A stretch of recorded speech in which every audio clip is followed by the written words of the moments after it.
Il s'agit donc de la partie réduite d'un grand ensemble et qui est la mosquée de Paris. Parce que je me suis aperçu que c'était un lieu de résistance et que personne n'en parle. Ce lieu de résistance, ça a été, après, quand on a creusé, un lieu de passage pour des parachutistes qui débarquaient, et puis, lorsqu'il y a eu la rafle du Veldiv, pour les enfants juifs. Et pour les juifs d'Afrique du Nord, auxquels on attribuait des certificats de religion musulmane pour les préserver dans les rafles, etc., en leur demandant de ne pas porter l'étoile jaune. Voilà. Donc ils étaient déjà en contravention.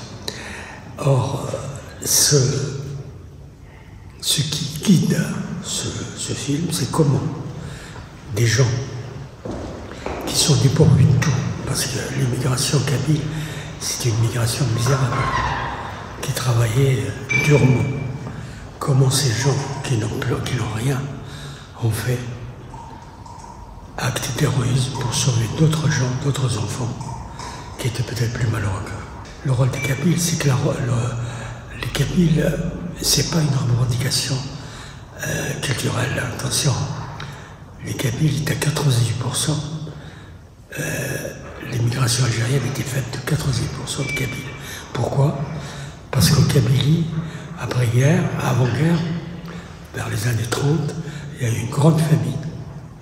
Puis les sauterelles, etc., qui ont détruit toute l'agriculture, et que ces gens crevaient de faim. Camus a fait un article dans Alger Républicain qui s'appelait « La Grèce en guenilles », parce que les femmes kabyles portaient des espèces de tuniques avec des fibules, voilà, donc, et qui ressemblaient à des tuniques grecques. D'accord. Voilà.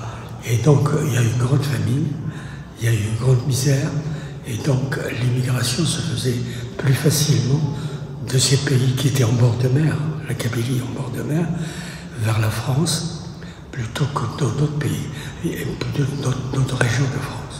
Le lien avec les Juifs, c'est que ces gens-là travaillaient, les Kabyles travaillaient en usine. Oui. Donc, ils étaient syndicalistes. On voit des tas de gens, ils ont été syndicalisés, ils ont participé à des luttes ouvrières, etc. Donc, ils se sont créés des liens. En ce qui concerne les Juifs, c'est qu'ils étaient, les Juifs qui étaient visés, étaient des Juifs pauvres, c'est pas Rothschild. Ces Juifs qui habitaient Belleville, ils habitaient, c'était des voisins de ces Kabyles. Donc le voisinage fait qu'il y a une espèce de solidarité qui s'est créée. Il y a ça, il y a aussi le fait que, étant syndiqués, etc., ils étaient plus sensibles au fait de combattre le nazisme. Ça, c'est une chose. Ben Gabrit était le patron de la mosquée.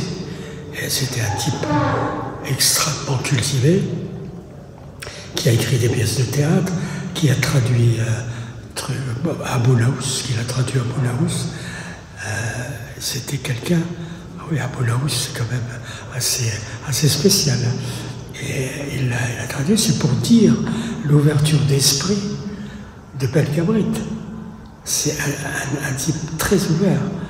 Donc, lorsqu'il s'agit de faire un choix humaniste et universaliste, il l'a fait.